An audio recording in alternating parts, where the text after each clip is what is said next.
गुरु महाराज ने तो 18 साल बैठकर भजन किया। कहते कि पहाड़ पत्थर पर आसन मेरा, रैन नींद नहीं लगी रे। एक राजस्थान जैसी भूमि में एक पत्थर पर बैठकर सुमिरन करना और 18 साल अपनी जो पीठ है ये जमीन को नहीं लगाना, ये बड़ा ही कठिन कार्य है। असंभव को संभव कर दिया गुरु महाराज ने।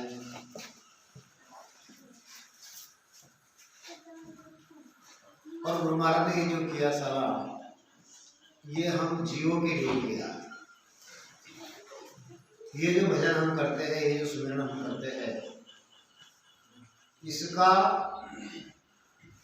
मूल्य कितना है, इसका वजन कितना है, इसका फल कितना है, इसकी परिणति कितनी है, इसका प्रभाव कितना है, इसका ये जो हुड़काल पार ब्रह्म है, उसमें कोई ऐसी चीज नहीं कि जिसकी बराबरी में ये भजन हो।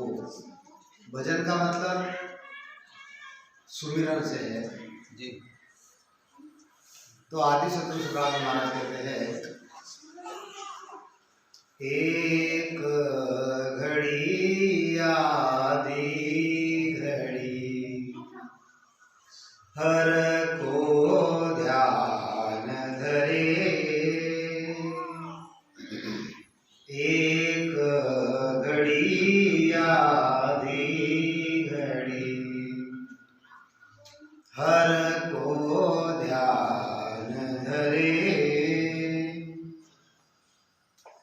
वासर भर जिग जोग तप को नाही करे,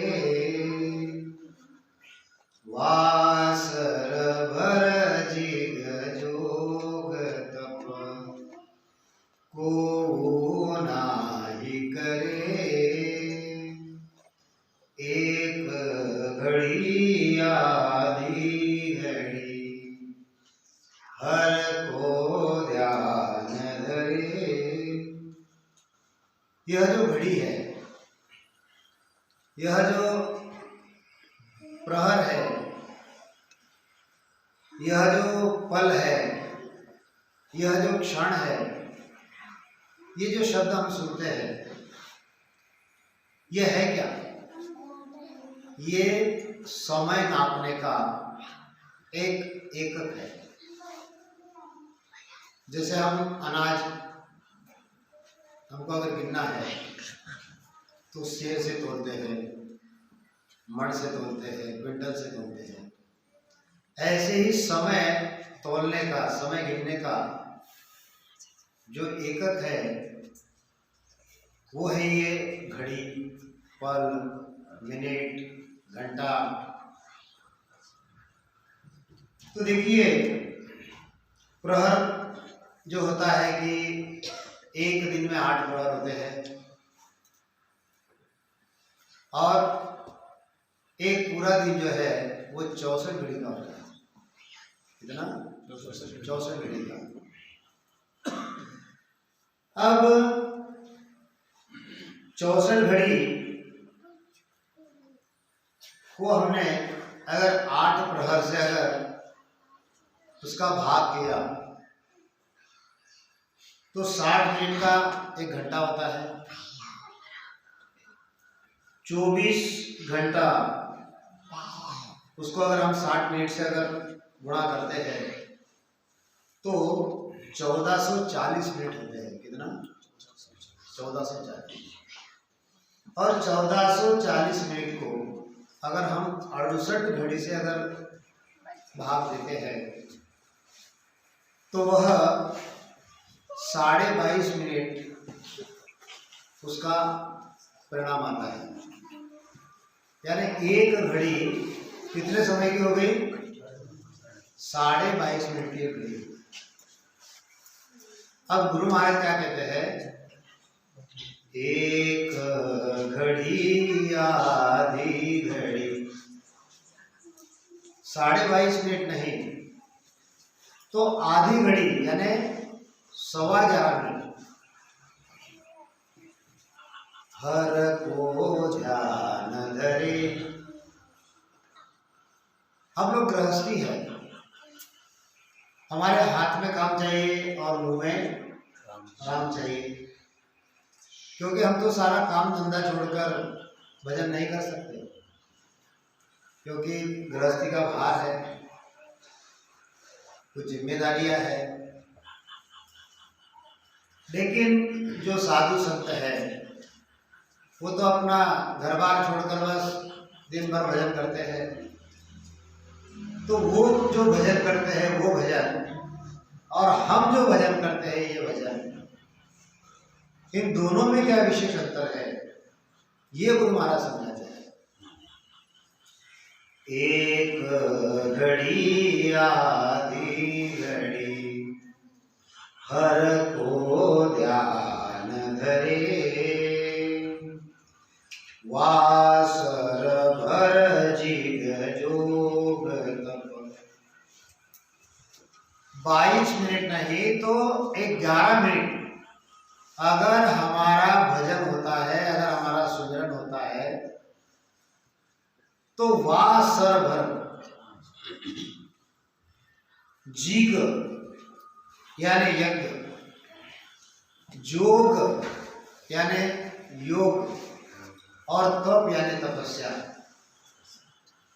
ये आधी घड़ी का भजन, एक घड़ी का भजन उनसे ज्यादा है, गुरु महाराज कहते हैं। लेकिन ध्यान किसका धरना है, हर का। हर का मतलब, हर का मतलब अगर आप दुनिया को बताओ तो विष्णु को भी हर कहते हैं, कहते हैं ना। वो जो विष्णु है, कोई कोई शिव जी को भी हर कहते हैं, कहते हैं ना। अगर ये चीज वो सुनेंगे तो उनको लगेगा कि कहीं गुरु महाराज ये तो नहीं बता रहे हैं। संतों ने कहा है, विधि हरिहर कवि कोविद बाणे, विधि हरिहर कवि कोविद बाणी, कहत साधु मही मासिक चारे, मोसन कही जातन कैसे, शाकवनिक मुनि गुणी जन जैसे। विधि का मतलब है ब्रह्मा, हर का मतलब है विष्णु। विधि हरि और हर का मतलब है शिव।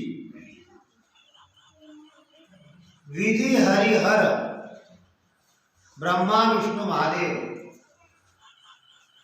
कवि, कवि का मतलब काव्य रचयिता, जैसे रामायण काव्य है, जैसे अनेक काव्य ग्रंथ है, वो लिखने वाले कवि। विधि हरिहर कवि, कोविद का मतलब होता है पंडित, और वाणी का मतलब होता है सरस्वती। विधि हरिहर कवि कोविद वाणी, कहे तो साधु महिमा सिकुचानी। इनसे भी जो सही साधु है उसकी महिमा नहीं होती, क्योंकि वो जो साधु है वो उस हर की भक्ति करता है कि जिस हर ने 5 तत्व बनाए हैं, 25 प्रकृति बनाई है, स्वर्गलोक, मृत्युलोक, पाताललोक बनाया है, 7 स्वर्ग के बनाए भवन बनाए हैं, सात पाताल के बहुत बनाए हैं, जिसने चिदानंद ब्रह्म, शिव ब्रह्म, पार ब्रह्म, इतना ही नहीं तो ब्रह्मा, विष्णु, महादेव, शक्ति, ये सृष्टि के जितने भी नियंता है, स्वयं होडकार पार ब्रह्म, इन सबको बनाने वाला जो एक परमात्मा है, उस हर की बात गुरु महाराज कर रहे हैं। एक घड़ी आधी घड़ी हर को ध्यान धरे, वासर भर जिग जोग तप को नाहि करे। एक बार गुरु महाराज से किसी ने पूछ लिया कि आप भजन तो करते हो, आप सुमिरन तो करते हो, लेकिन किसका सुमिरन करते हो? तो गुरु महाराज ने जवाब दिया, पांच जीर्ण तत्व बैराट उधर पियो, विष्णु ब्रह्मा हर पैदा सकिया, पीर और शिव शक्त के ऊपरे, दूज को ज्ञान का मूल दिया, अलख आलेख अल्लाह खुदाय सो, काल गुण हार गुण राम सारे, पलक में मांड नर नार सो थर पियो, छिणक में सबको मार डारे, कागदा ऊपरे राम मंडे नहीं, मुख में जीव पर राज आवे, दास सुख राम पर ब्रह्म ने रटया, संत कोई सुरवा भेद पावे। मैं उस परमात्मा की भक्ति करता हूं कि यह पांच तत्व और यह सारा विराट, पांच तत्व विराट जिन थर्पियो, जिस परमात्मा ने यह पांच तत्व और सारा विराट जिसने बनाया, जिसने ब्रह्मा विष्णु महादेव को बनाया, जो पीर शिव और शक्ति के भी परे है, और जिसने दूज यानी ब्रह्मा को ज्ञान का मूल दिया।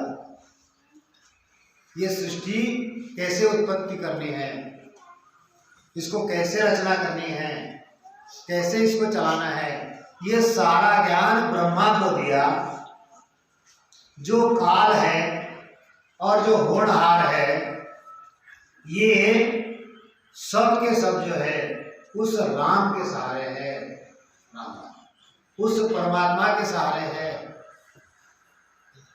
वो परमात्मा ऐसा है कि पलक में नरनार सो थर्पियो, एक पल में यह सृष्टि जो है वो बना भी सकता है और एक पल में वह सृष्टि मिटा भी सकता है। कागदा ऊपर राम मंडे नहीं, जो जिसका नाम कागज के ऊपर लिखते नहीं आता, और मुख में जीभ पर भी जिसका नहीं नाम आता, ऐसा जो सत्स्वरूप परमात्मा है, उस परमात्मा की बात बता रहे हैं कि एक घड़ी आधी घड़ी हर को ध्यान धरे, उसको हर कह रहे गुरु महाराज। गुरु महाराज कहते हैं एक जगह पर, हरि को भेदनी यारो रे, हरि को भेदनी यारो रे, लखसी बिरला कोई, और न दूजो जान सीरे, जाने हरिजन हो। ज्ञान कथे वाणी पढ़े, बाजे वेद पुराण, वासुन शोभा जगत की रे, पेट भरण गत जान। बनावे फूटरा, नाना विध का कोय, घर तजहीने जुग मेरे, ये भी साधन हो। देखो आदि सद्गुरु सुखराम जी महाराज कहते हैं कि वह जो हरि है, वह जो परमात्मा है, उसका भेद कैसा है कि हरि को भेद न्यारो रे, लखसी बिरला कोई बिरला संत होगा जो उस परमात्मा के भक्ति को जानेगा और उस परमात्मा को जानेगा। और न दूजो जान सीरे, दूसरा उसको कोई नहीं जान सकता। जो हरिजन है, उस परमात्मा के जो जन है, वही उसको जानते हैं। और ये जगत में जो चल रहा है, वेद कथे वाणी पढ़े, वाचे वेद पुराण, दुनिया भर में आप जहां भी जाओ देखो, लोग ज्ञान का कथन कर रहे हैं, वाणी पढ़ रहे हैं, वेद पढ़ रहे हैं, पुराण पढ़ रहे हैं, कुरान पढ़ रहे हैं, गीता पढ़ रहे हैं, और ना जाने क्या क्या पढ़ रहे हैं। गुरु महाराज कहते हैं कि वाह सुन शोभा जगत की, ये जो कर रहे हैं इनकी शोभा इस जगत में ही होगी, इनको परमात्मा नहीं मिलेगा। और ये जो कर रहे हैं, ये अपना पेट भरने के लिए कर रहे हैं, ये अपना आत्म कल्याण करने के नहीं कर रहे हैं। आप अगर देखोगे, ये कोई टीका टिप्पणी नहीं है, लेकिन हकीकत में आपको बताता हूँ कि जहाँ पर ये भागवत का आयोजन होता है, जहाँ पर बड़े बड़े सत्संगों का आयोजन होता है, लाखों रुपया वहाँ पर खर्चा होता है। मुझे बताओ, क्या परमात्मा उससे मिल जाता है? इतने लाखों करोड़ों रुपए खर्चा हो रहे हैं, क्या उससे परमात्मा मिल गया? तो गुरु महाराज क्या कहते हैं कि वाह सुन शोभा जगत की, ये करने वालों की जो शोभा है इस जगत में ही हो जाएगी। जगत में यानी 3 लोक 14 भवन में ही उसकी शोभा होगी। और ये जो विषय है, ये इनके पेट भरने की रीति हो गई, ये कोई परमात्मा प्राप्ति की गति नहीं हुई। और हम दुनिया में सत्य देखते हैं, कोई वेश बनाकर घूमता है, कोई लाल कपड़े पहनता है, कोई सफेद पहनता है, कोई पीले पहनता है, कोई भगवे पहनता है। तो ये क्या है? तो गुरु महाराज कहते हैं कि ये फूट रहे हैं, फूट रहे। वेश बनावे फूटरा, नाना विधि का कोई, अनेक प्रकार के वेश बनाते हैं। और घर तजे हिंडे जुग मेरे, ये भी साथ में है। घर का त्याग कर देते हैं और जगत में घूमना शुरू कर देते हैं। तो क्या ये साधु हो गए क्या? हमारे महाराज महाराज ने कहीं घर छोड़ा क्या? गृहस्थी थे, और गृहस्थी होने के बाद भी आज अगर उनकी बातें आप सुनोगे तो हमारे शरीर के ऊपर रोंगटे खड़े हो जाते हैं। ये होती है सब। परमात्मा प्राप्ति के लिए घर छोड़ने की जरूरत नहीं है, और ना कोई भेष धारण करना है। देखो तस्वीर में अगर देखोगे तो जैसे सामान्य जैसे लोग हैं, बस उसी प्रकार के संत होते हैं।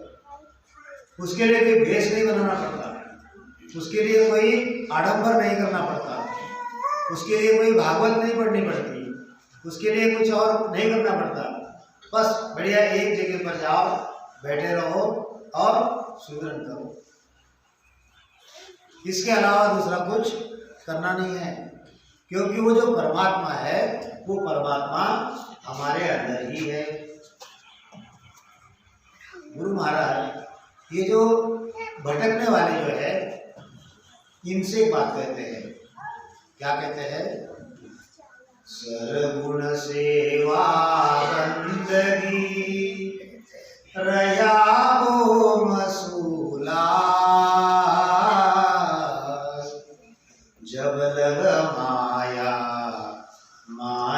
है रे गया भर मन भाव। यह सगुण की सेवा है, बंदगी है। तुम ओंकार तक की भी अगर भक्ति कर लोगे तो आदि सतगुरु ब्रह्म जी महाराज कहते हैं ये सारे के सारे माया में ही है, इनको परमात्मा नहीं मिला। और इनका भ्रम जो है, यह भ्रम इनका धागा नहीं है। गुरु महाराज कहते हैं कहे सुखदेव जी सांभळो, कहे सुखदेव जी सांभळो, उलट चढ़े आकाश, तादिन भोगर पाय भोरे राम मिलन किया। वह जो परमात्मा है, वह जो ईश्वर है, वह जो सत्स्वरूप है, वह कब मिलेगा?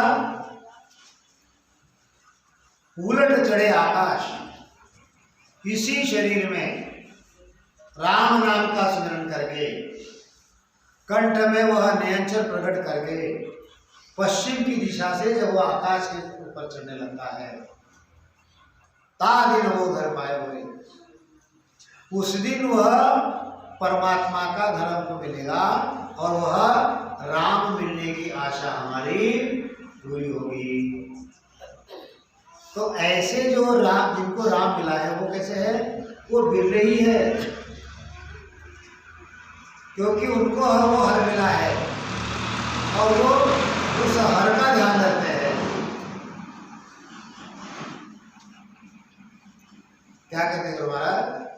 एक घड़ी आधी घड़ी हर को ध्यान धरे, जिन्होंने नेचर पाकर अपने पूर्व के 6 कमल, पश्चिम के 6 कमल छेदन करके जिन्होंने उस परमात्मा को पा लिया है, और वो अगर एक घड़ी आधी घड़ी उस परमात्मा का ध्यान करते हैं तो वाह सरभर जीग,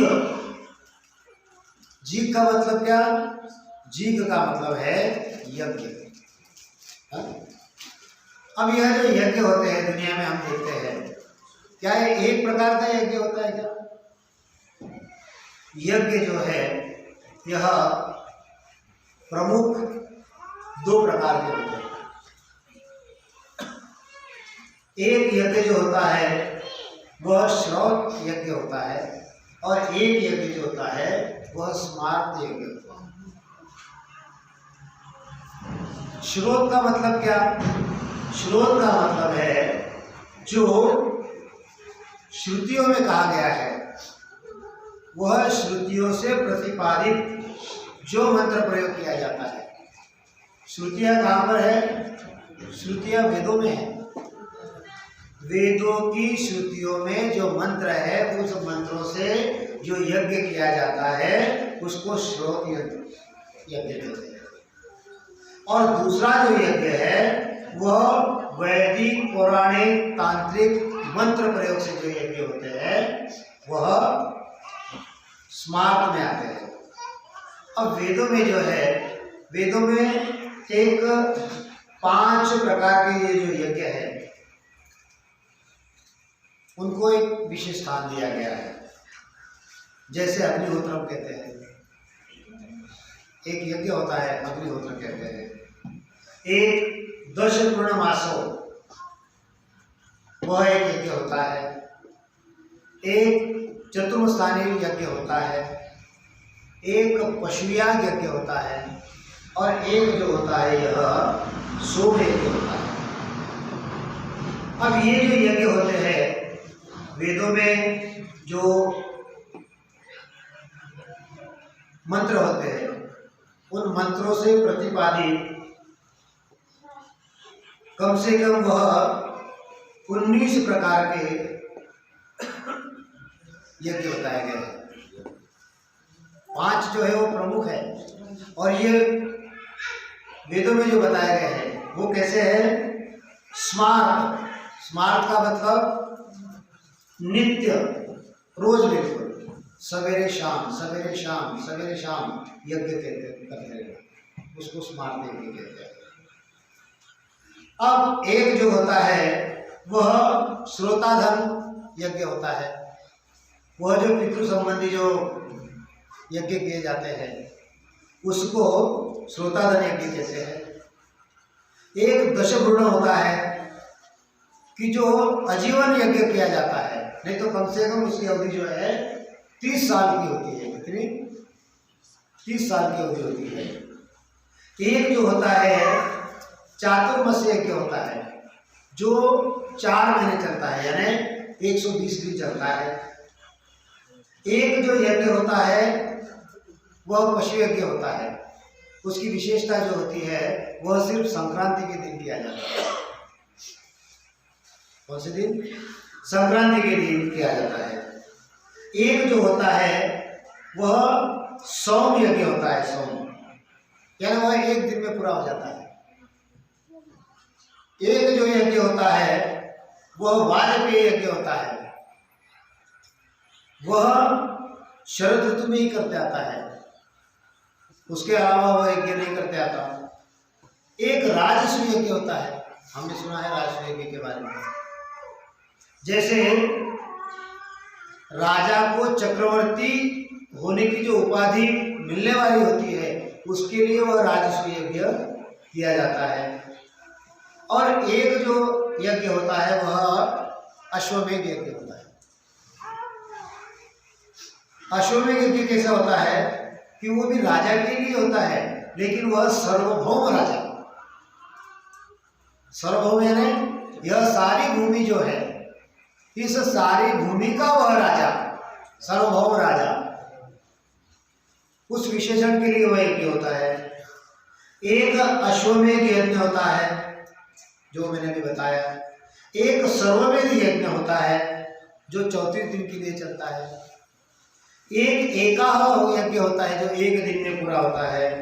एक रुद्रयाग होता है, एक महारुद्रयाग होता है, एक अतिरुद्रयाग होता है, एक पुरुष में यज्ञ होता है, एक विष्णु यज्ञ होता है, एक हरिहर यज्ञ होता है जो 9 से 11 दिन तक चलता है, जो शिव शक्ति यज्ञ होता है जो 11 दिन तक चलता है, एक राम यज्ञ होता है जो 8 दिन तक चलता है, एक जो है गणेश याग होता है जो 8 दिन तक चलता है, एक ब्रह्म प्रजापति यज्ञ होता है जिसमें 1 लाख आहुति लेनी पड़ती है।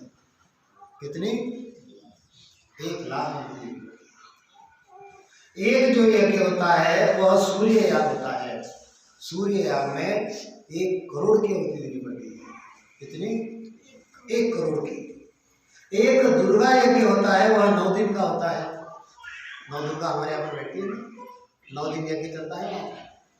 एक जो यज्ञ होता है लक्ष्मी याग होता है, वो 8 दिन का होता है और 9वें दिन उसकी समाप्ति होती है। एक लक्ष्मी नारायण, ये जो यज्ञ है यह कितने हैं? टोटल तो 30 है, उसमें 19 जो है वह प्रमुख माने गए हैं और 19 में 5 जो है वह प्रकार माने गए हैं।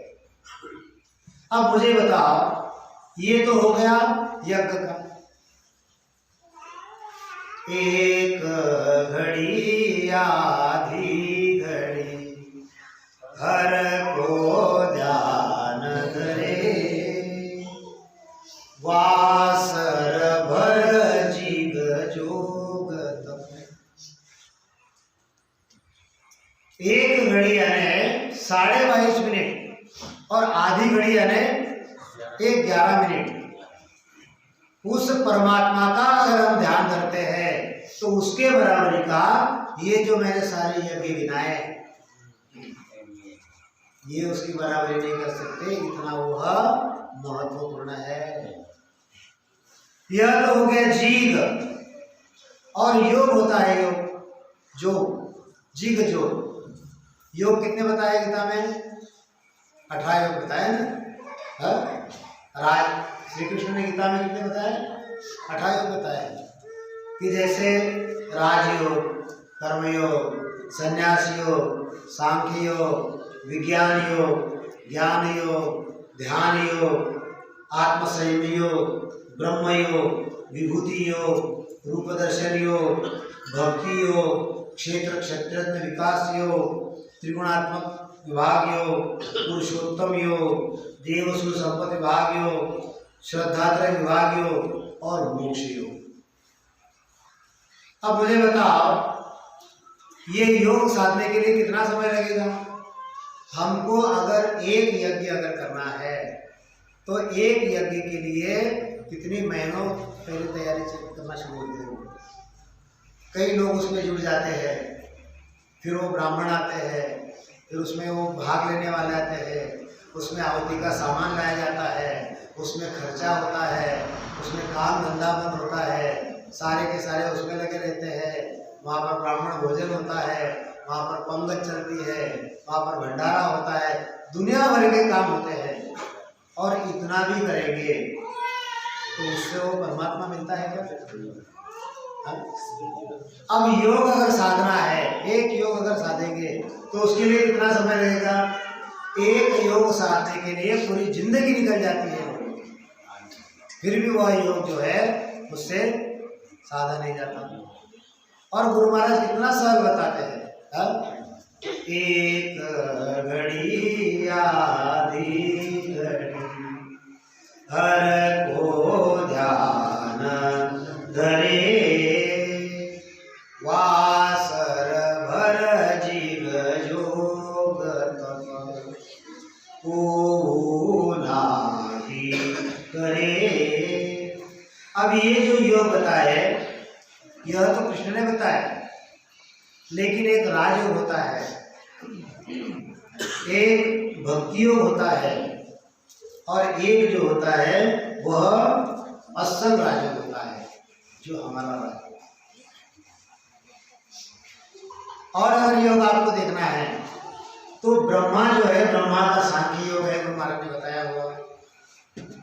शिव जी का जो है वह हठ योग है, और उसके बाद में विष्णु का जो है वह नवधा मुक्ति है। हमको कंपैरिजन करना है कि गुरु महाराज जो राम नाम का सुमिरन बता रहे हैं उसमें और ये दुनियादारी में जो चल रहा है इसमें कितना अंतर है, उसमें कितना समय देना पड़ता है।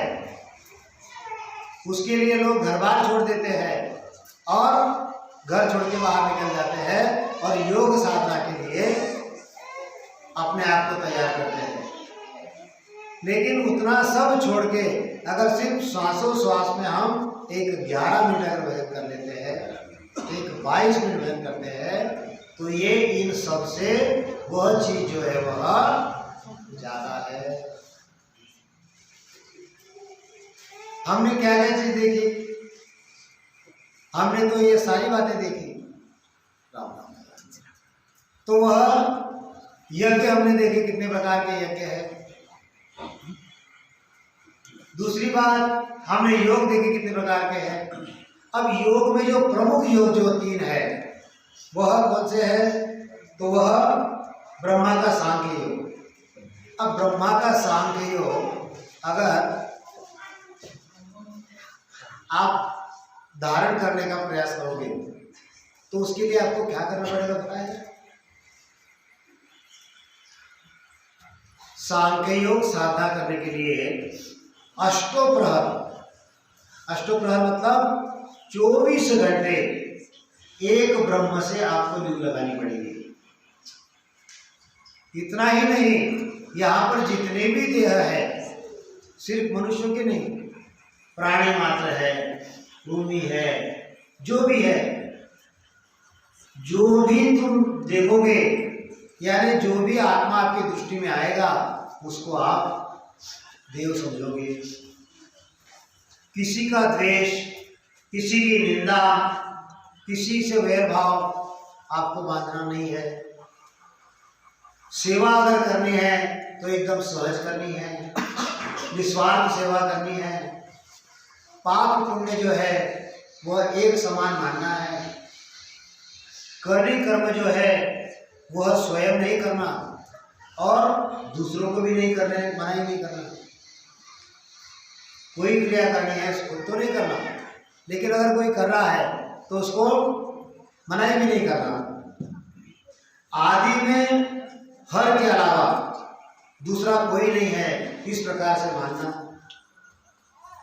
चार खाड़ी में, यह जो चार खाड़ी है इसमें सब उस परमात्मा का पसारा है, उस ब्रह्म का पसारा है, इस प्रकार से मानना।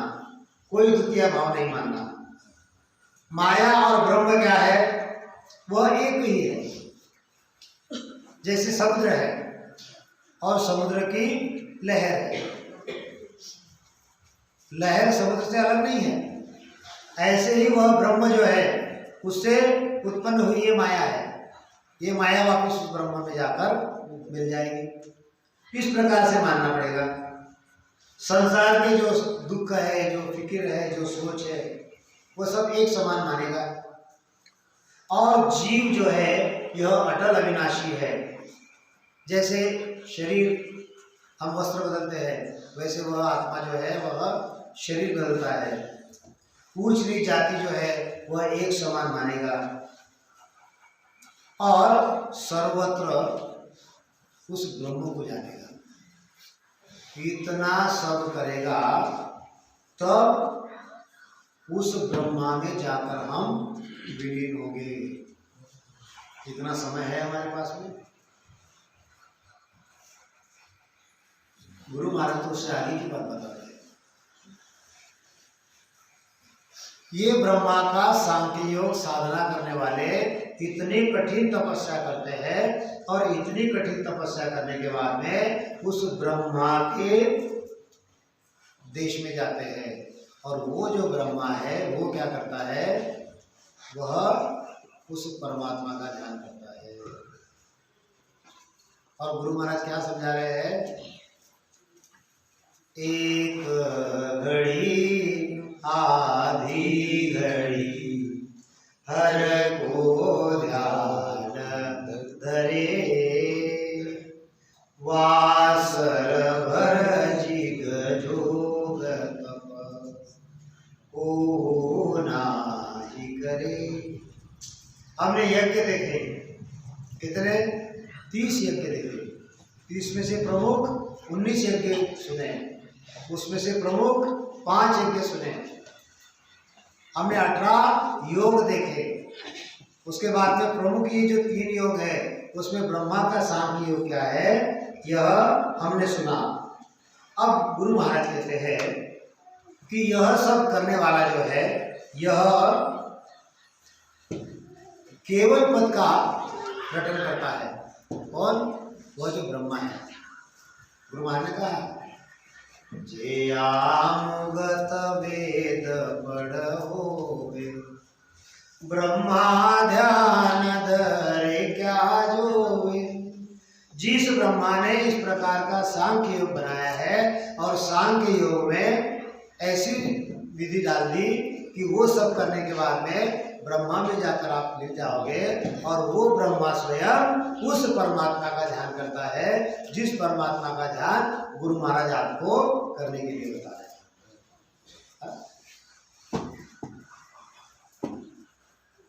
अब सांख्य योग अगर तुम साधना करने की इच्छा रखोगे तो उसके लिए कितना आपको कष्ट करना पड़ेगा। हा? इतना हमसे नहीं होता, हम तो गृहस्थी है। अब ये जो बात हो गई ये तो सांख्य योग की हो गई, ये ब्रह्मा का सांख्य योग है। अब शिव का हठ योग है। कई लोग जो यहाँ पर हठ योगी बन जाते हैं। अब ये हठ योग यानी क्या, उसमें शरीर के जो 9 दरवाजे जो है इनको बंद किया जाता है। किस प्रकार से बंद करते हैं कि हठ योगी जब हठ योग की साधना में जब बैठेंगे तो जो अपनी पैर की एड़ी रहती है, एड़ी, इस एक पैर की एड़ी से जो बायां पैर होता है, बाएं पैर की एड़ी से गुदा मार्ग बंद करते हैं। ये 9 दरवाजे जो है तो उसमें का एक दरवाजा जो है वह गुदा घाट है। तो बाएं पैर की एड़ी से गुदा का दरवाजा बंद करते हैं, दाहिने पैर की एड़ी से लिंग का दरवाजा बंद करते हैं। ये दोनों पैर से 2 दरवाजे बंद करते हैं। फिर ये जो हमारे अंगूठे होते हैं, अंगूठों से दोनों अंगूठे से दोनों कान बंद करते हैं। 2 दरवाजे बंद हो गए, ये 2 दरवाजे और बंद कर लिए। कितने? 4 बंद हो गए। अब उसके बाद यह जो हमारी उंगली है, मध्यमा जो है, मध्यमा से नाक के 2 दरवाजे बंद करते हैं। ये जो 2 उंगलियां है, इससे ये 2 दरवाजे बंद करते हैं। ये जो 2 उंगलियां है और ये जो नीचे की 2 उंगलियां है, इससे ये बंद करते हैं। कितने दरवाजे हो गए? 9 दरवाजे। बाएं पैर की एड़ी से पीछे का, दाएं की पैर से आगे का, ये जो है इस प्रकार से कान के 2, आंख के 2, नाक के 2 बैठ गए हट करके। क्या हट कर रहे हैं? वो परमात्मा को मिलना चाहिए। अब ऐसा ये जो प्रोसेस जो है उनकी, इस तरह से वह मन को घेर कर नाभि में लाता है। कहाँ लाएगा? मन को घेर कर उसको नाभि में लाएगा और इस तरह से मूल द्वार के चक्र की क्रिया साधेगा तो भ्रुकुटी में उसके अनहद की ध्वनि शुरू हो जाती है। कहाँ पर? भ्रुकुटी में।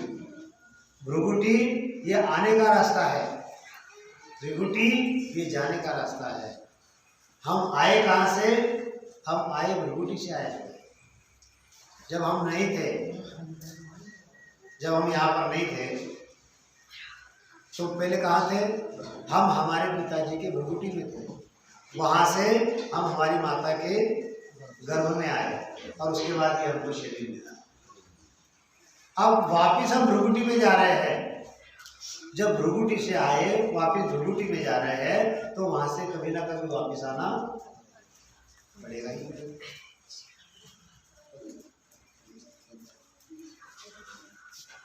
तो देखो, तो इस प्रकार से गुरु महाराज कहते हैं कि वह भ्रुकुटी में जो है अनहद सुनेगा और श्वास को जो है वह ऊपर खींचेगा। मन की डोर लगाकर श्वास को ऊपर खींचेगा और इस प्रकार से 4 महीने हठ करेगा। कितने? 120 दिन। कितने? 120 दिन इस प्रकार से हठ करेगा, तब बुधा का चक्र छोड़ के वह ब्रह्म की सत्ता उठा देगा और नाभि में आएगा। मूल द्वार से निकल गया, ब्रह्मा की सत्ता उठा दी और कहाँ आया? नाभि में आया। और फिर गुरु महाराज कहते हैं कि नाभि में आने के बाद नाभि में श्वास जो है उसका चक्कर खाएगा और वहां पर 84 पंखुड़ी का एक कमल है। उस कमल को छोड़कर वह हृदय कमल में आएगा, जहां पर 12 पंखुड़ी का कमल है। वहां पर 6 महीने और 1 वर्ष तक हठ करेगा। तो कंठ में 16 पंखुड़ी का कमल है। वहां पर जो कागला है, कागला का मतलब ये जो जीव है ना, ये एक जीव है और हमारे जो अंदर है एक छोटी जीव है। कागला कहते हैं उसको, कागला। उस कागला में एक सुराख है, सुराख। उस कागला में एक सुराख है और उस सुराख से वो भ्रुकुटी में आएगा। कितनी कठिन साधना है? और गुरु महाराज क्या बताते हैं? एक घड़ी आधी घड़ी हर को ध्यान धरे, वासर भर जीव जोग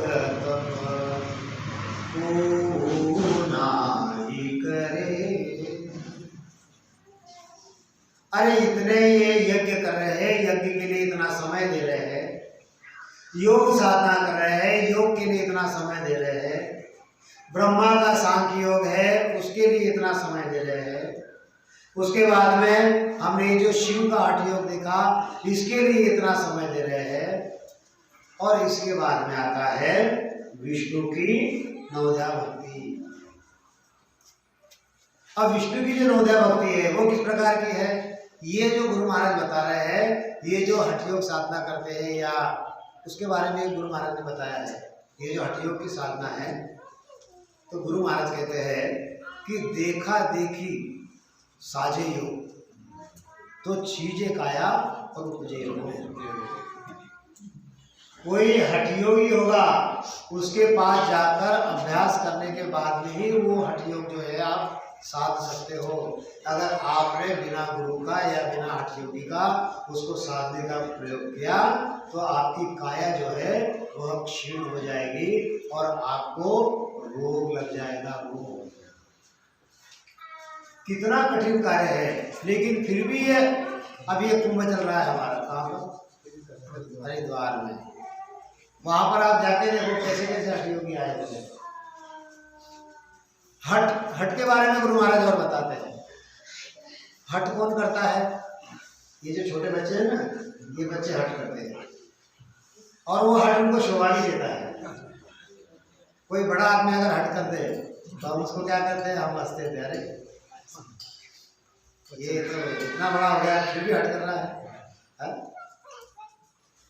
तो गुरु महाराज ये हठ योगियों को क्या कहते हैं, ये बच्चों के जैसे है, इनको परमात्मा कभी नहीं मिलेगा। एक घड़ी आधी घड़ी हर को ध्यान धरे, वासर भरी जोग को नाही करे।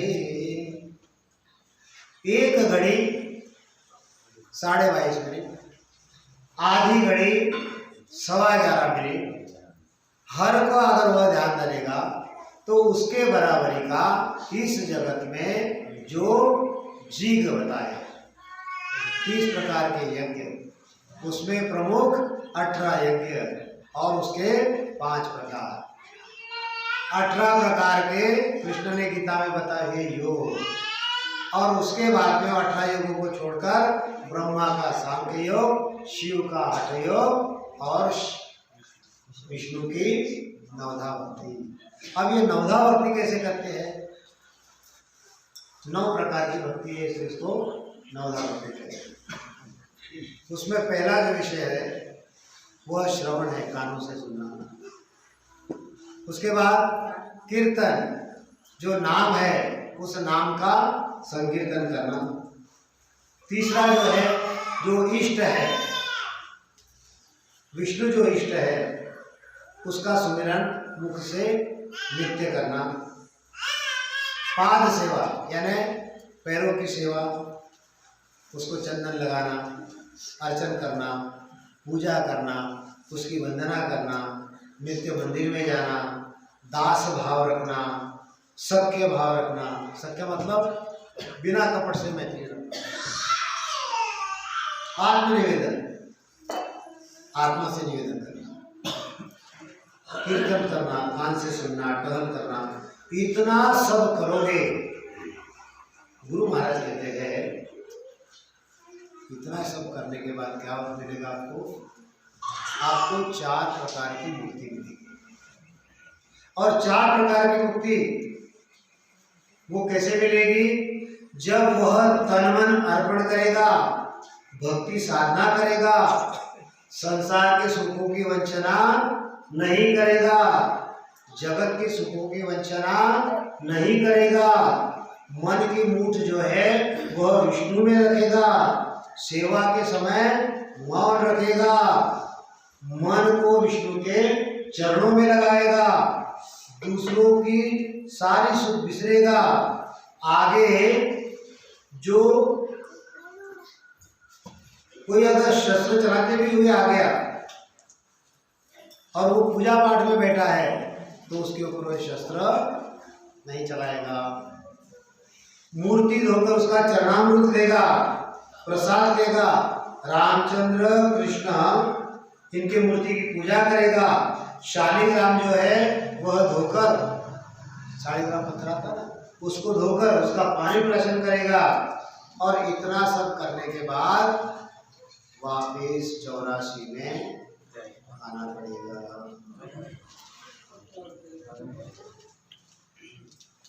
समझो गुरु महाराज की जो एक लाइन बता रहे हैं गुरु महाराज कि एक घड़ी आधी घड़ी हर को ध्यान धरे रहे। बोलते बोलते 1 घंटा मेरे को हो गया, लेकिन ये भक्ति इनकी कम नहीं हो रही है। इनका पुराण जो है, इनका कथन जो है, ये पूरा नहीं हो रहा है। और गुरु महाराज कहते हैं कि आधी घड़ी अगर तुमने उस राम नाम को ले लिया तो इतना जो 1 घंटे से मैं बता रहा हूँ इसकी वो बराबरी नहीं है, उससे कई गुना वो माता की।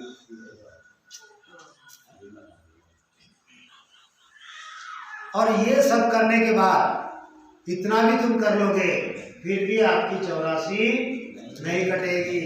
आपका जो जन्म मरण है वह जन्म मरण नहीं छूटेगा। आपके जो दुख है वो दुख नहीं कटेंगे।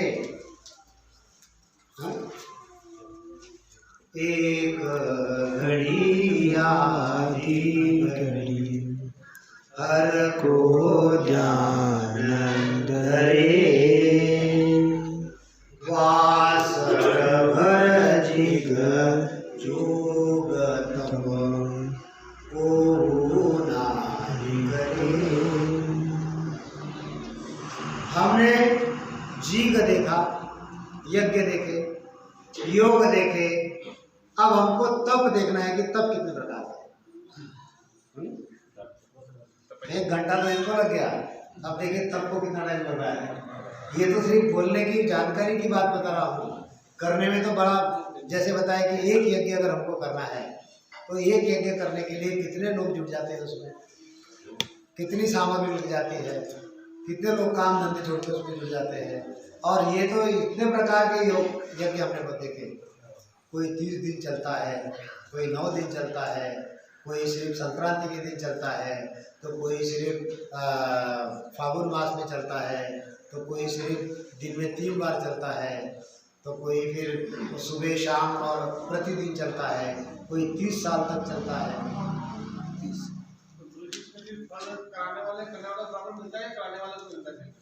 वो जो फल है वह जो करेगा उसको मिलेगा। और वो कब मिलेगा? कराने वाले को नहीं। कराने वाला क्या है, मैं कोई दुकान लगा दूं, उसमें नाई रख दूं, तो वो पैसा तो मैं जमा करूंगा, वो थोड़ी लेने वाला है।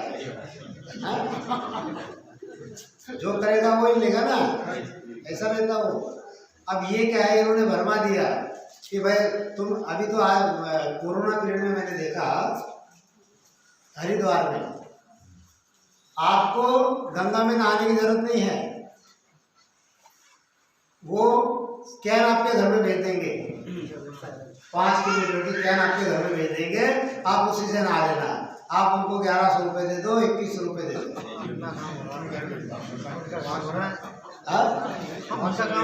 देखा था ना आपने, वो देखा था ना। आप मुझे बताओ।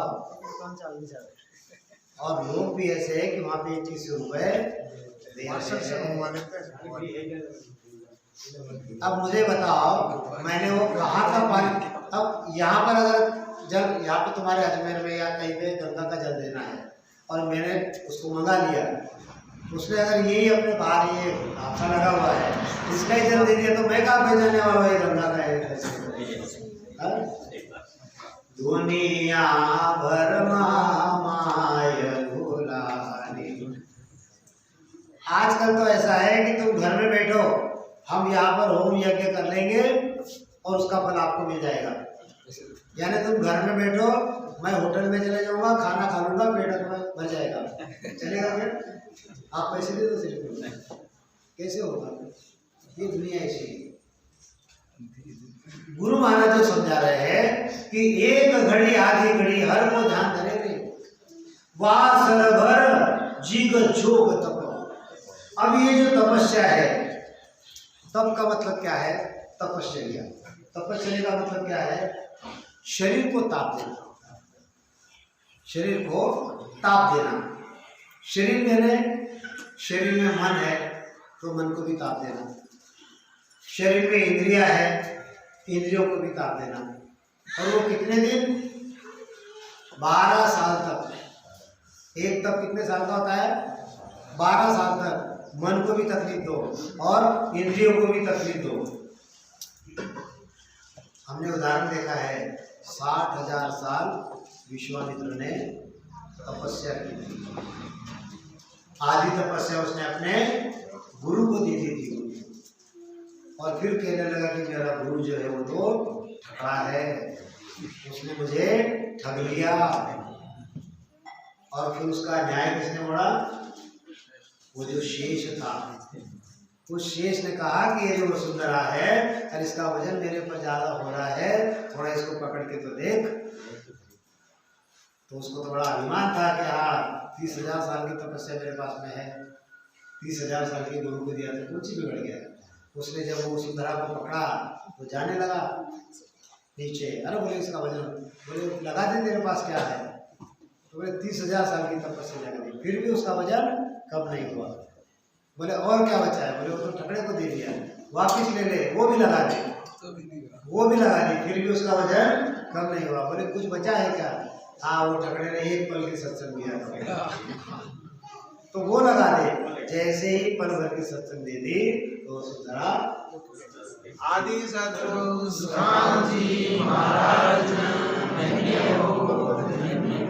देखो विषय कैसा है, एक घड़ी आधी घड़ी हर को ध्यान धरे,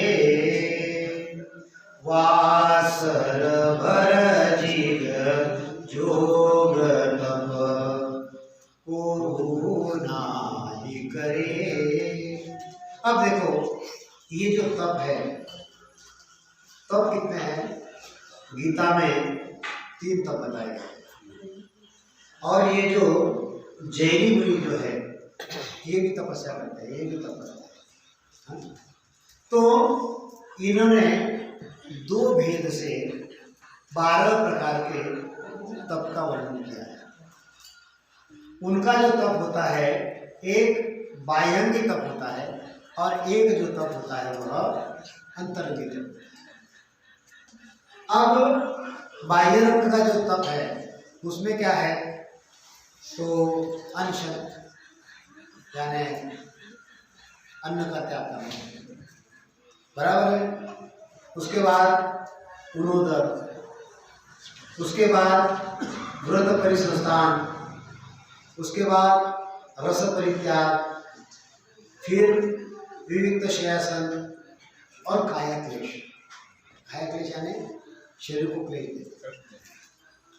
अब अंतर ये हो गए भाई, हम अंतरंग अगर देखोगे तो प्रायश्चित, अपने आप को प्रायश्चित कर लेना, विनय, बड़े ही विनय से रहना, स्वाध्याय, उसके बाद में विसर्ग, ध्यान।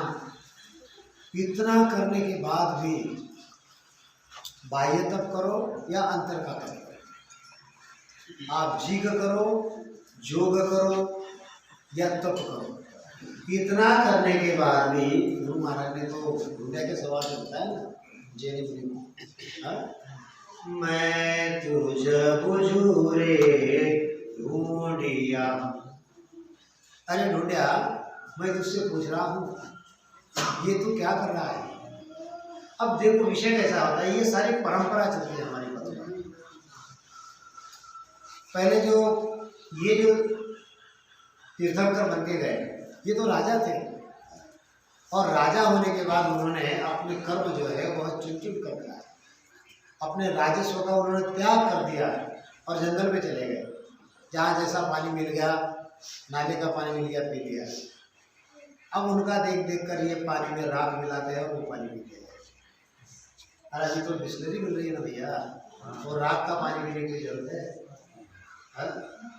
बढ़िया गाँव में नाई है बढ़िया, फिर भी बाल अपने नोचते हैं, बाल नोचते हैं, हाथ से निकालते हैं। हाँ? कितनी काया को कष्ट दे रहे हैं। वही तपस्या ही। वो तपस्या है, पता नहीं। चलेंगे तो पैदल चलेंगे, हाँ? बिना गाड़ी है, घोड़ी है, बिना चप्पल। अब उसमें भी तो बिना चप्पल चलेंगे। कितना कष्ट दे रहे हैं। इतना कष्ट देने के बाद परमात्मा मिल गया है। और मुझे तो मैं टिप्पणी नहीं कर रहा हूँ, टीका नहीं कर रहा हूँ, लेकिन ये जो मैं जैन मुनि के जब मैं कीर्तन सुनता हूँ, प्रवचन उनके सुनता हूँ, तो ये बन के तो बैठे मुनि और बताते हैं कि बहू से कैसे बर्ताव करना, बेटे से कैसे बर्ताव करना, पिता से कैसे बर्ताव करना। और उसके लिए गृहस्थी लोग है ना, तुम ये बताओ कि परमात्मा कैसे प्राप्त करना, वो तुम क्यों बता रहे हो। सास ने बहू से कैसे रहना, बहू ने सास से कैसे, तुमको क्यों वो बंद, तुमने तो सब छोड़ दिया ना। तो ऑटोमेटिक है सर गृहस्थी देखना। तो विषय कैसा है, इस बातों को समझना चाहिए। यानी वो बाहर आ गए और पूरा संसार में अटके हुए हैं। एक किस्सा याद आया मेरे को, छोटा सा किस्सा बताता हूँ कि त्याग क्या होता है। त्याग, एक संत थे और वो संत जो है किसी राजा के यहाँ चले गए। अब राजा के यहाँ चले गए तो उन्होंने इतना बढ़िया वर्णन किया, इतना बढ़िया उस राजा को समझाया। उस राजा को वैराग्य आ गया, इतना वैराग्य है कि बोले महाराज बस आपके चरणों में मुझे रहना है, मुझे कहीं जाना नहीं है, चलो मैं आपके साथ में चलता हूँ। तो उस साधु को बड़ी खुशी हो गई कि चलो भाई एक शिष्य तो मिल गया। राजा ने रात पाट त्याग कर दिया और दोनों चलने लगे। जैसे राजा का महल है और एक 2-4 किलोमीटर पर चले गए। और 4 किलोमीटर जाने के बाद वो जो साधु था उसने कहा महाराज जी 1-2 मिनट रुक जाओ। बोले क्या हो गया। बोले मेरा कमंडलू जो है वो पीछे छोड़ गया, मैं लेकर आता। क्या बताया, मेरा जो कमंडलू है पीछे छोड़ गया, मैं लेकर आता हूँ। राजा ने कहा अरे मैं मेरे इतना राजपाट छोड़ के आया हूँ और तू अभी वो कमंडल में है, हाँ? तो ये वैराग्य काम का है, हाँ? ये समझना पड़ता है। लोग क्या करते हैं, बाह्य रीति से उसको एक्सेप्ट कर लेते हैं, लेकिन अंतर से जो है वो पूरे माया में भीगे रहते हैं। अब इतना करके भी क्या है, इनकी 84 कटेगी क्या, हाँ? इनकी 84 कटने वाली नहीं है। 84 अगर काटना है तो क्या करना पड़ेगा, एक घड़ी आधी घड़ी हर को ध्यान धरे, वासर भर जिग जोग तप को नाही करे। अगर एक घड़ी आधी घड़ी भी उस परमात्मा का तुमने स्मरण कर लिया तो ये जो इतना गिनाया, इससे ये जो स्मरण है ये ज्यादा है। अब ये तो जिग जोग तब बता दिया, और जगत में क्या क्या चलता है फिर गुरु महाराज समझाते हैं। 68 तीर्थ नहाइए नित न्यात जिमावे, तोई छिन भर ध्यान के जोड़े नहीं आवे। अब तो गुरु महाराज ने टाइम जो है वो और लेस कर दिया और घटा दिया। 1 घड़ी का मतलब है 22.5 मिनट। अब वो 22.5 मिनट कैसे है, जो लेट आए उनको थोड़ा समझाता हूँ। एक दिन में कितनी घड़ी होती है, 64 घड़ी होती है, 64 बराबर। और एक दिन में प्रहर कितने होते हैं, 8 होते हैं। एक प्रहर में कितने घंटे होते हैं, 3 घंटे होते हैं, यानी 8 प्रहर यानी 24 घंटे हो गए। अब 24 घंटे के 60 मिनट से अगर आप उसको गुणा करोगे कितने होते हैं, 1440 होते हैं। 1440 को आपको 68 घड़ी से भाग देना है, तो उसका गुणा कितना आता है, वो आता है 22.5 मिनट। गुरु महाराज कहते हैं ये तो 22.5 मिनट 1 घड़ी हो गई। अब आधी घड़ी यानी 11.25 मिनट। 1 घड़ी आधी घड़ी हर को ध्यान धरे रे, वासर भर जीग जोग तप हो नहीं करे।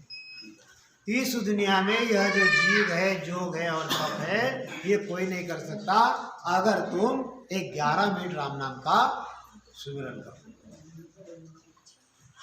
अब 11 मिनट गुरु महाराज ने कम कर दिए। आगे गुरु महाराज कहते हैं 68 तीर्थ नहाइए, नित न्यात जिमावे, तोई छिन भर ध्यान के, जोड़े नहीं आवे।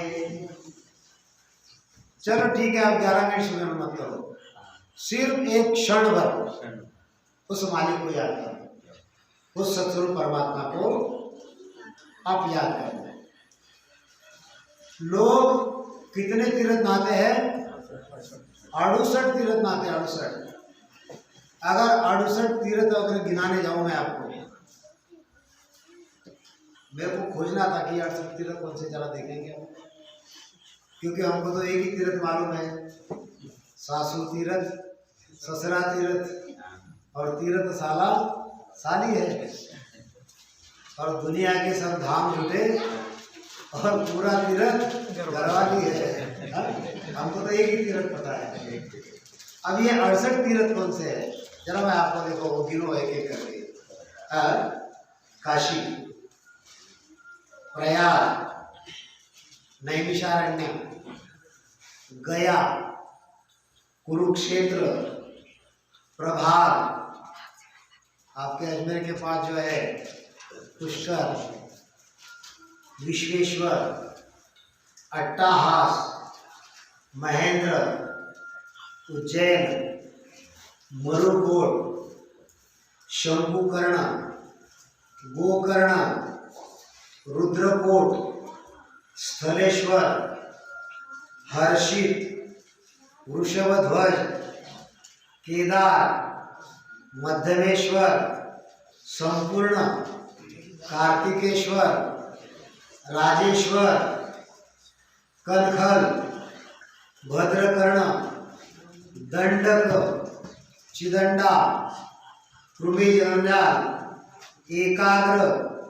छागलेय, कलिंजर, मंडकेश्वर, मथुरा, मरुकेश्वर, हरिश्चंद्र, सिद्धार्थ क्षेत्र, वामेश्वर, कुक्कुटेश्वर, भस्ममात्र, अमरकंटक, त्रिसंध्या, वीरजा, अर्केश्वर, द्वारिका, दुष्कर्ण, करवीर, जलेश्वर, श्रीशैल, अयोध्या, जगन्नाथपुरी, करोहण, देविका, भैरण, पूर्व सागर, सप्त गोदावरी, निर्मलेश्वर, कर्णिकार, कैलाश, गंगाद्वार, जललिंग, बड़वागिन, बद्रिकाश्रम, श्रेष्ठ स्थान, विंध्याचल, हेमकूट, गंधमादन, लिंगेश्वर, और जहाँ पर अभी हमारा कुंभ चल रहा है वह हरिद्वार। ये 68 तीर्थ है। हमने कितने तीर्थ किए? अरे सारे तीर्थ ये 8.5 जो गिनाए गुरु महाराज ने, ये सब अपने अंदर ही है। अरे जो ब्रह्मांड में है, जो खंड में है, सारा के सारा इस पिंड में है। इस घट भीतर बाग बगीचा, इसी में झाड़ पहाड़ा, इस घट भीतर वन और बस्ती, इसी में सिंचन हार। भैया देखो लोगो देखो, गुरु बिन जग अंधियारा, कोई जानेगा जानन हारा, गुरु बिन जग अंधियारा। इसलिए पानी पीना जान के और गुरु करना जान के पहचान। लोग इतने तीर्थ कर लेते हैं, इतने यज्ञ कर लेते हैं, इतना तप कर लेते हैं, इतने तीर्थ कर लेते हैं, हाँ? ये सारे तीर्थ कहाँ है पता है? ये सारे तीर्थ है सतगुरु के चरण में। इसलिए गुरु महाराज कहते हैं सतगुरु चरण बंदो मेरे प्राणी, सतगुरु चरण बंदो, सतगुरु चरण बंदो मेरे प्राणी, सतगुरु चरण बंदो। वे तो को सत ज्ञान बतावे, वे तो को सत ज्ञान बतावे, कछुहन रागे चलो, ओ कछुहन रागे चंदो रे प्राणी, सतगुरु चरण बंदो, सतगुरु चरण बंदो मेरे प्राणी, सतगुरु चरण बंदो, सतगुरु चरण बंदो मेरे प्राणी, सतगुरु चरण। वे तो को सत्य ज्ञान बता, ये जो वाणी जी है, ये जो गुरु महाराज है, ये हमको सत्य ज्ञान बता रहे हैं कि एक घड़ी आधी घड़ी हर को ध्यान धरे, वासर भर जी जोग तप को नहीं करे। अरे 68 तीर्थ नहाए और नित्य न्यात जिमावे। न्यात का मतलब जाति वालों को, नित्य यानी रोज, रोज जिमाना। अगर कोई 68 तीर्थ घूम के आएगा और नित्य अपने न्यात को जिमाएगा तो भी एक क्षण भर उसका अगर ध्यान धरता है तो इससे वह क्षण भर ध्यान धरना जो है वह अधिक है। ये है गुरु महाराज का ज्ञान, ये है गुरु महाराज की सत्ता, ये है सत्स्वरूप का ज्ञान। हाँ? और आगे गुरु महाराज कहते हैं, पहले तो गुरु महाराज ने एक घड़ी आधी घड़ी बता दी, उसके बाद गुरु महाराज ने एक क्षण की बात कर दी। अब आगे गुरु महाराज को समझाते हैं, क्या समझाते हैं? लाख बरस लग तपसु पच इंद्रिया मारे, लाख बरस जग आपसु पच इंद्रिया मारे, तासु इध तो नावहे, जे जन हृदय धारे। और टाइम का स्नैप कर लिया, कर लिया। पहले एक घड़ी आधी घड़ी बताया, फिर दूसरा बताया क्षण भर उसका ध्यान करना है। अब तीसरी बात क्या बता रहे गुरु महाराज? उसको सिर्फ हृदय में धारण कर रहे हैं, सिर्फ हृदय में धारण कर रहे हैं। अब दुनिया में हमने जप तप करने वाले देखे, हमने इंद्रियों को मारने वाले देखे, हमने हठ योग करने वालों को देखा, हमने नवधा भक्ति करने वालों को देखा, हमने ब्रह्मा का सांख्य योग करने वालों को देखा, हमने 68 तीर्थ करने वालों को देखा। अब गुरु महाराज कहते हैं, क्या कहते हैं गुरु महाराज? कि लाख बरस लग तपस्वी, कोई अगर लक्ष्य वर्ष जो है तपस्या करता है और 5 इंद्रिया मारे, यह जो 5 इंद्रिया है तप करना है ना, क्या उसको तपाना। भूख लगी है खाना नहीं, धूप लग रही है कपड़े पहनना नहीं, नींद लग रही है सोना नहीं, जो भी इच्छा हो रही है उस इच्छा को दबाना। ये क्या है? ये इंद्रियों का दमन है, इंद्रियों को मारना है। अब गुरु महाराज कहते हैं कि कोई अगर लाख वर्ष अगर वह बचेगा और इंद्रिया मारेगा तो गुरु महाराज कहते हैं कि जिसने इस नाम को जानकर अपने हृदय में धर लिया है वो इन सब से ज्यादा है।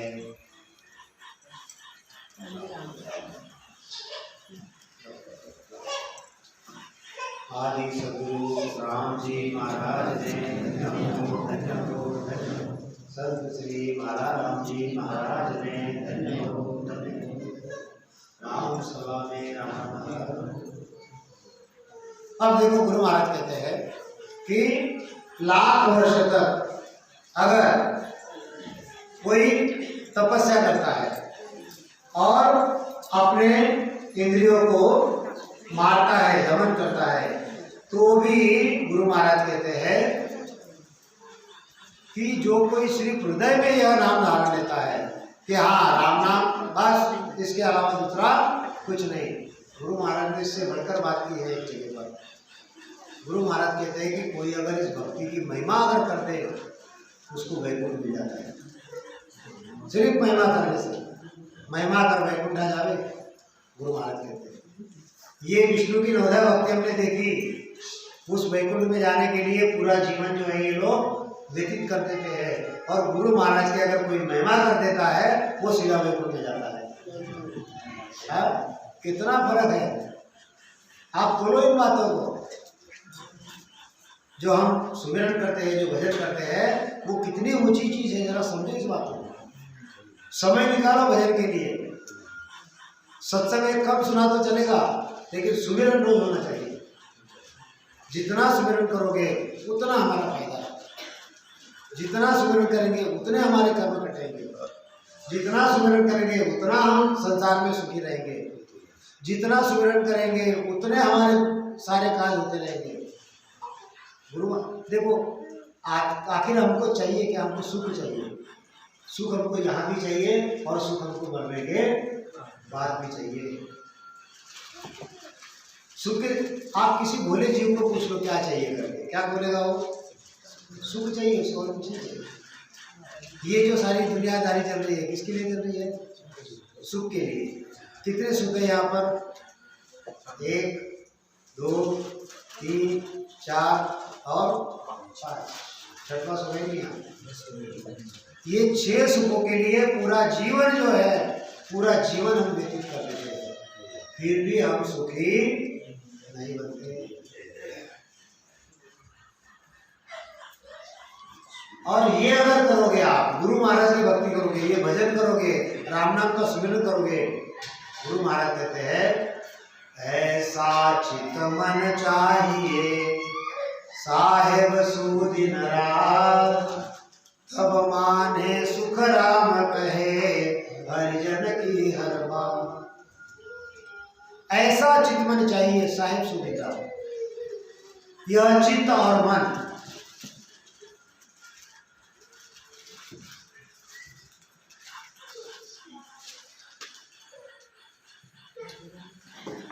कैसा चाहिए? बिल्कुल पतिव्रत के जैसा, जहां देखो तहां सतगुरु साईं। वह जो सत्स्वरूपी संत होता है उसका हर कदम, उसकी हर कृति जो है वह सत्स्वरूप की ओर लेकर जाता है। वो चर्चा भी करेगा तो ज्ञान भी करेगा, वो बात भी करेगा तो ज्ञान भी करेगा, वो बोलेगा भी तो सत्संग की बात बोलेगा, कल बोलेगा भी तो वाणी बोलेगा, निमंत्रण देगा तो सत्संग को देगा, जो भी करेगा सत्संग के बारे में करेगा। उसका हर कदम जो है वह सत्संग की और माया के लोगों का हर कदम का होता है काल के दिशा का होता है। ये काल ने हमको जाल में अटकाने के लिए यहाँ की जो जो विधि बना दी वो सारी विधियां हम यहाँ पर कर लेते हैं, इसलिए हम काल के मुंह से छूटते रहिए। हम ज्ञान भी समझ लेते हैं, ज्ञान धारण भी कर लेते हैं, लेकिन काल के मुंह में जाने का रास्ता जो है उसको छोड़ना नहीं चाहते। अगर उसको नहीं छोड़ेंगे तो कैसे जाएंगे हम? कमियां हर एक में रहती है, नहीं ऐसी बात नहीं है, लेकिन जो कमी है वो जब तक नहीं निकालेंगे तो कैसे आगे बढ़ेंगे हम लोग? संगत कर ले निर्मल साधकिए, संगत कर ले निर्मल साधकिए, आवागमन मिट जाए तेरिए, आवागमन। संगत किसी करनी है तो निर्मल साधकी करनी है, जिसमें कोई मैल ही नहीं है, जिसका हर कदम सत्स्वरूप की ओर चलता है, जो हर बात गुरु महाराज की करता है और काल के मुख से निकलने का प्रयास करता है। ये काल तो संतों को भी घेर लेता है, ये काल मान बढ़ाई लगा देता है संतों के बीच में। अब भक्त जो है वो तो संतों की मर्यादा करेंगे रखेंगे, लेकिन संतों ने भी उस परमात्मा की मर्यादा रखनी चाहिए, तब वो संत जो है वो निर्मल होता है। कल हमारे सुमेर जी ने बहुत सुंदर बात बताई, जो मैं और यहाँ पे सबको बताना चाहूँगा कि जैसे कोई प्रणाम करने आता है तो हम पहले कहते हैं कि भैया तुम प्रणाम मत करो, बराबर, क्योंकि अगर कोई पैर छूता है तो कांटे आ जाते हैं। क्यों पैर छू रहे, क्या है हमारे पैरों में?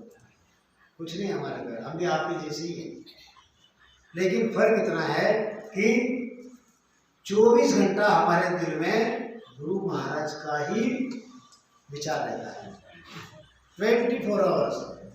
कभी बच्चों का विचार नहीं आएगा, कभी घर का विचार नहीं आएगा, कभी स्वार्थ का विचार नहीं आएगा, कभी और दूसरा क्या आएगा कि गुरु महाराज का ज्ञान ज़्यादा से ज़्यादा हम कैसे बढ़ाएं, मेरा भजन में समय ज़्यादा से ज़्यादा कैसे जाए, मैं सत्संग कैसे ज़्यादा से ज़्यादा करूँ, मैं जाने के बाद मैं कितने संतों को तैयार कर दूँ कि जो गुरु महाराज का ज्ञान यानी रहते समय भी और जाने के बाद भी। हाँ, आज हमारे बालराम जी महाराज नहीं है यहाँ पर, लेकिन फिर भी आज उनके जाने के पश्चात यहाँ पर 100 जीव बैठे हुए हैं, ये उनकी कमाई है। हाँ? ये कमाई होनी चाहिए।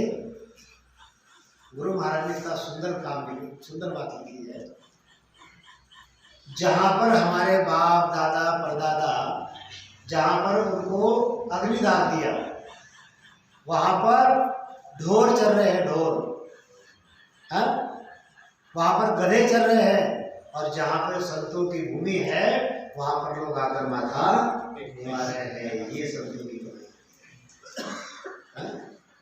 ये है संतों की कमाई। मैंने तो कभी बाप जी को देखा नहीं, लेकिन भाग्य मेरा कि उनकी भूमि में आ रहा हूँ, सत्संग कर रहा हूँ। अगर वो ये नहीं करके जाते तो मैं कहाँ महाराष्ट्र में बैठा हूँ, आप लोग कहाँ भूमि में बैठे हैं। तो ये होती है संतों की कमाई। ऐसा चित्त मन चाहिए साहिब सो दिन रात, तब माने सुखराम कहे हरि जिंदगी। और ये तो मैं अनुभव ले रहा हूँ, जीवन में ऐसी कोई बात नहीं कि जो परमात्मा मेरी मानता नहीं। क्या बताओ आपको अचरज लगेगा, लेकिन हकीकत है। मैं इच्छा करता हूँ चीज़ हाजिर हो जाती है। क्या बताओ, यानी मैं यहाँ भी सुख लेऊंगा और जाऊंगा तो वहाँ पर बढ़िया अमर विमान में चला जाऊंगा, वहाँ पर तो सुखों का भंडार ही भंडार है। मरने से सब जग डरे मेरो मन आनंद, कब मरी है कब पावी है पूर्ण परमानंद। ये साखी तो मैं बोल देता हूँ, लेकिन गुरु महाराज को एक ही बात बोलता हूँ, मैं जाऊँगा तो किसी रामद्वार में जाने नहीं जाऊँगा। श्रीनगर छूटेगा तो रामद्वार में छोड़ना, कहीं रेल में मत छोड़ना, तो कहीं बस स्टैंड पे मत छोड़ना, या घर पे मत छोड़ना। श्रीनगर छोड़ना है मेरा, तो लेके जाना है तो मैं कहीं भी रामद्वार में रहूँ, बस वही मेरा शरीर छोड़ देना, वही लेके जाना, ये इच्छा लेती। देखो विषय कैसा है कि संत जो होते हैं फूक फूक कर कदम चलते हैं, और ये जो फूक फूक कर कदम चलेंगे यही हमारे आगे काम में आने वाला है। नहीं तो ये मान है, बढ़ाई है, ये चीज़ें है, ये फूल है, ये माला है, ये अटका के रखते हैं हमको यहाँ। हम आरती गाते ना, आरती ओटक भारण हुआ बुझियारा, दिल मिलही में साहेब दीदारा इमरत बूंद चढ़े कण मोती दीपक ज्ञान जिला मिल ज्योति मन वो चाव करे मन माही जाने पूता सतगुरु साई सतगुरु जी की मैं बड़ी जाई ऐसो वेद दियो मुझ आई तन देव बिच आत्म देवा निर्गुण भक्ति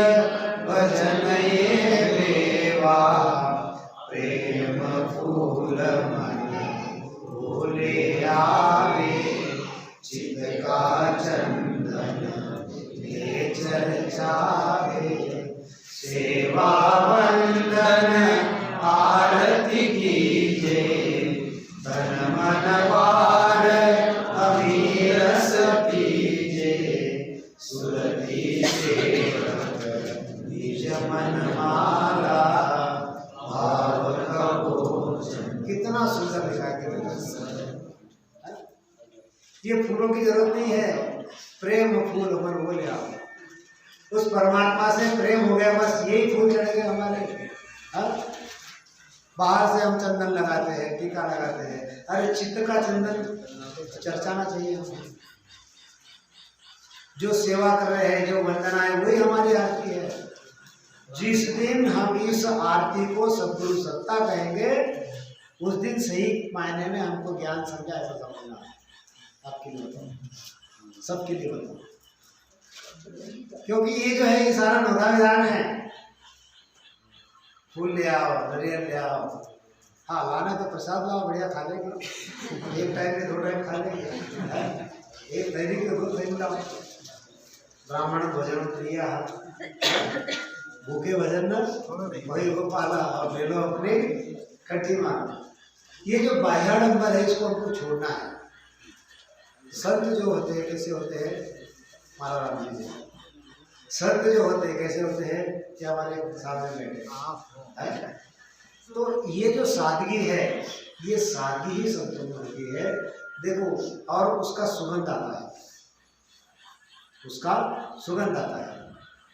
ये जो बाह्याडंबर होता है, उसमें संत अटक जाते हैं, और वो अटकना जो है वो कैसे निकालना, उसकी बात कल मुझे हमारे सुमेर जी ने बताई कि लोग आते हैं और पैर पड़ते हैं, चरण स्पर्श करते हैं। उन्होंने तो एक किस्सा और बता दिया। यहाँ पे हमारे एक बाबा जी रहते हैं, बाबा, वो प्रणाम करते हैं, उनको अगर मना किया तो ऊपर से पूछते हैं तुमको कौन कर रहा है, क्या तुमको कौन कर रहा है। देखो क्या बोलेगा आदमी के सामने। जब इतना उम्र वाला है, हमारे पिताजी की उम्र के है, ऐसे लोग जब पैर छूते हैं तो बड़ा दुख होता है, बड़ा दुख होता है। वो आपका भाव है, मैं समझ सकता हूँ, लेकिन मेरे माता की उम्र की महिला होती है, मेरे बहनों की उम्र की महिला होती है, मेरे भाई की उम्र के लोग हैं, पिताजी की उम्र के लोग हैं, वो जब झुकते तो बड़ा दुख होता है। ये प्रथा बंद करो। अब ठीक है, कुछ लोग मानते हैं तो क्या करेंगे, तो दिन भर में जितने लोगों ने पैर पड़े, शाम को गुरु महाराज के पास जाना और कहना कि गुरु महाराज ये सारे प्रणाम आप करो। ये भाव होना चाहिए, ये होती है कृपा। हर किसी संत से कुछ ना कुछ सीखने को मिल जाता है। नहीं तो ये मेरे दिल पर बोझ था आज तक कि इसको क्या करें, इसको किस प्रकार से लाइन पर लाए, लेकिन सुबह मेरी लाइन एकदम बढ़िया लगा दी। अब मैं निश्चित हो गया। अब मैं जब भी रात को प्रणाम करूंगा, मैं बोलूंगा गुरु महाराज आज जितने चरण छुए थे ये सारे आप कर गए, मैं तो छू गए। लेकिन मैं आपसे और एक अनुरोध करूंगा, जब भी मैं आऊँ तो मैं मुझे राम राम करो, पैर मत छूओ। और मैं बताऊंगा। तो देखो गुरु महाराज कहते हैं, एक घड़ी आधी घड़ी हर को ध्यान धरे, वासर भर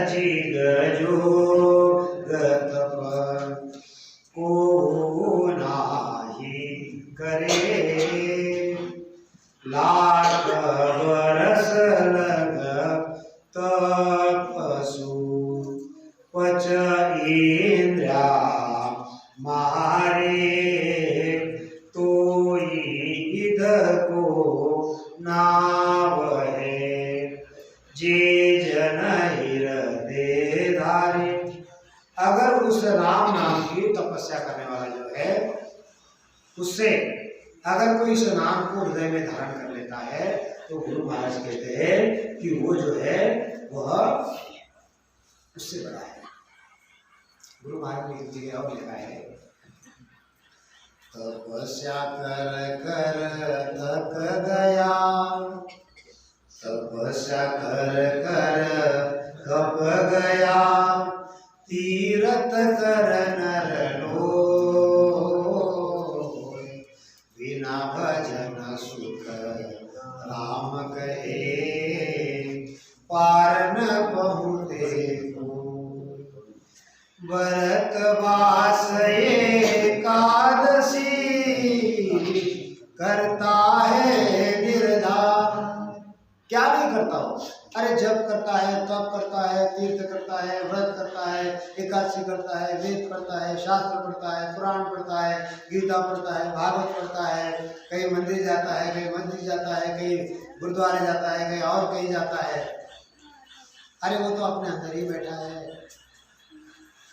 तेरा साई तुझ में, क्यों तू बन में वास, कस्तूरी के मिर्ग जो फिर ढूंढे घास।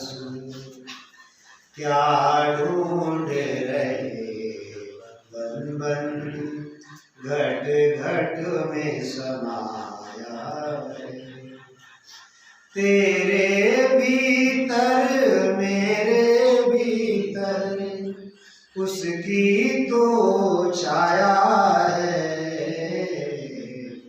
क्या ढूंढ रहे बन बन, घट घट में समाया है। वो जो घट में बैठा है उसको पहले प्राप्त किया। अब वो होता कैसे है? ये सारी वो जो अंदर जो परमात्मा बैठा है, उस पर ये सारी परतें जमी हुई हैं। जिस दिन ये सारी परतें उतर जाएगी, सही संत सद्गुरु हमको मिल जाएंगे, वो सच्चा ज्ञान बता देंगे, तो ये सारी परतें निकल जाएंगी। एक उदाहरण मैं आपको बताता हूँ कि जैसे बारिश के दिन होते हैं, बारिश के दिन, और बारिश के दिनों में हम बच्चों से कहते हैं कि देख जरा बाहर सूरज आया कि नहीं आया, सूरज निकला कि नहीं निकला। मुझे बताओ 12 बज गए हैं, 12 बजे सूरज नहीं निकलेगा क्या? वो निकला हुआ है, लेकिन बड़ा सयाना आदमी जो है वो भी बच्चों को बोलता है कि क्या सूरज दिखा क्या। बीच में बादल आए हुए हैं, बस सूरज अपना काम कर रहा है, वो उग गया है, बीच में जो बादल है वो हटनी चाहिए। तो ऐसे ही इसके ऊपर जो माया की जो परतें जो चढ़ी है, वो जब हट जाएगी तो यही सत्स्वरूप बन जाएगा। मानस ज्ञान आनंद पद उपजे, तब वो निरभय होई हो राम, तब वो निरभय होई हो। समय भाव माया देह धारे, सुख दुख लारे दोई हो। जब इसको महारस ज्ञान आनंद पद उपजेगा, तब ये निर्भय बनेगा, नहीं तो यह जो है भयभीत रहेगा, यह काल के मुख में रहेगा ही रहेगा। और इसीलिए हमको क्या करना है? भजन करना है। राम जी के नाम ने तो पाथर गिराए, राम जी के नाम ने तो पाथर गिराए। जो ना जपे राम, जो ना जपे राम वो है किस्मत के मारे राम जी के नाम ने तो पाथर बिताए। अरे जब पत्थर गिर गए तो हमने गिरेंगे क्या? लेकिन वह विश्वास आना चाहिए। अगर विश्वास नहीं रहा तो व्याध वेद जैसी बात हो जाती है। वक्ता तो कहता है कि राम नाम से पत्थर तर गए, शिष्य जो है वह उसको निभा भी लेता है, लेकिन जो वक्ता है उसका विश्वास नहीं है, मैं तरूंगा कि नहीं तरूंगा, तो वो डूबेगा ही डूबेगा। तो इसलिए हमको क्या करना है?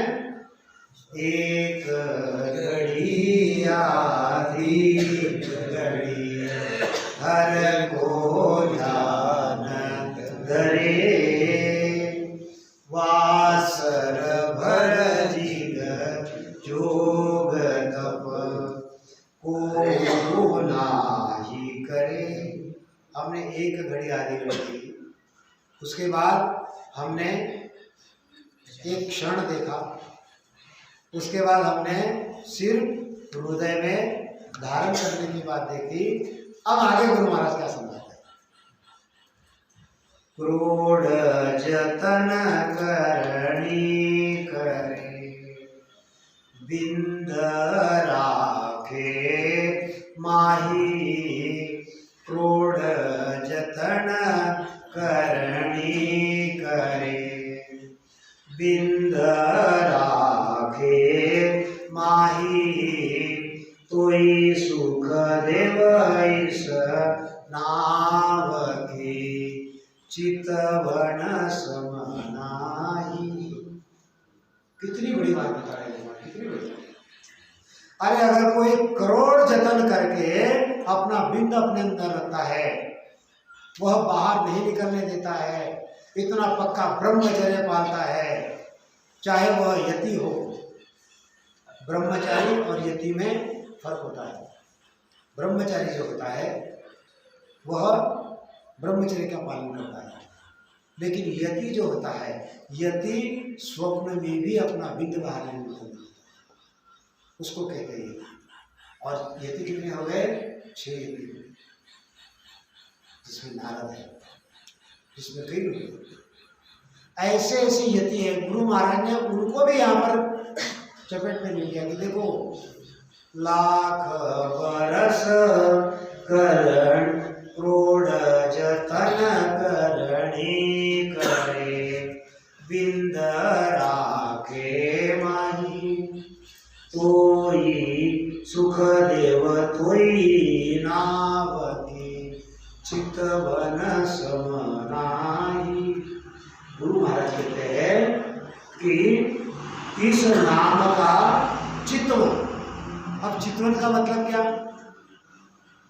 चितवन का मतलब कोई सत्संग में आ गया, उसने सत्संग सुन ली और सुनने के बाद में सिर्फ विचार कर लिया कि नहीं, राम नाम को धारण करना है, इतना भी उसने सोच लिया तो वो यति से बढ़कर है। देखो ये राम नाम।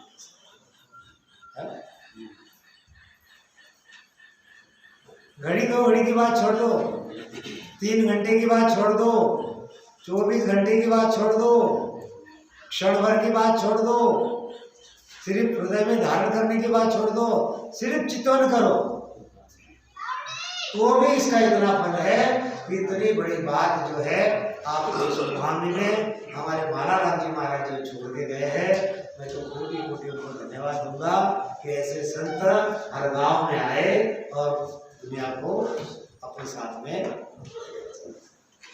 तो अभी 1 बज गया है और 2-3 दिन से हमारा यही चल रहा है और थोड़ा लोगों के कोई प्रश्न होंगे या कुछ बातें होंगी तो हम करेंगे। अभी पांडे जी को हम यहाँ पर विराम देते हैं। विराम देने के बाद आगे का जो कार्यक्रम है मैं आयोजक से विनती करूँगा कि थोड़ा यहाँ पर पधारें और आगे का प्रोग्राम। इससे एक भजन बोला लेते हैं।